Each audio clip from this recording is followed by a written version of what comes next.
আপনি যদি অনেক বুস্টিং করেও আশানুরূপ সেলস জেনারেট করতে না পারেন আপনার অনলাইন বিজনেসে, বা আপনি নতুন শুরু করেছেন কিংবা প্রতিদিন সেল হচ্ছে একটা দুটা পাঁচটা, বাট রেগুলার বেসিসে এটা বাড়ানো সম্ভব হচ্ছে না, কিংবা বিভিন্ন এজেন্সি ঘোরাঘুরি করেও কাজ হচ্ছে না, মার্কেটিং গ্যাপ হচ্ছে, কমিউনিকেশন গ্যাপ হচ্ছে, সেলস স্ট্র্যাটেজি বুঝতে পারছেন না, ভুল মানুষকে হায়ার করছেন, এমন অবস্থায় থাকলে এই ছোট কোর্স সিরিজটি আপনার জন্য।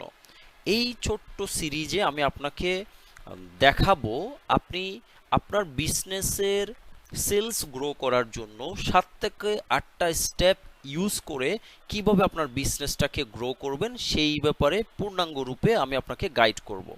So this is Junaid, founder at Junaid C. আমরা মেইনলি কাজ করি একটা বিজনেসের প্ল্যান থেকে সেল পর্যন্ত গ্রো করার জন্য। তো সেই থেকে একটা বিজনেসে সেল গ্রো করার জন্য মেইনলি 7 থেকে 8টা স্টেপ থাকে, তারও অনেকগুলো স্টেপ থাকে, বাট আমাদের এক্সপিরিয়েন্স থেকে এগুলো বের হয়েছে, যেগুলো নিয়ে আমি এই পুরো সিরিজে আপনার সাথে আলোচনা করব। সো এটা ইন্ট্রো ভিডিও ছিল। সো দেখা হচ্ছে পরবর্তী ভিডিও টার্গেট কাস্টমার লেসনে। Thank you.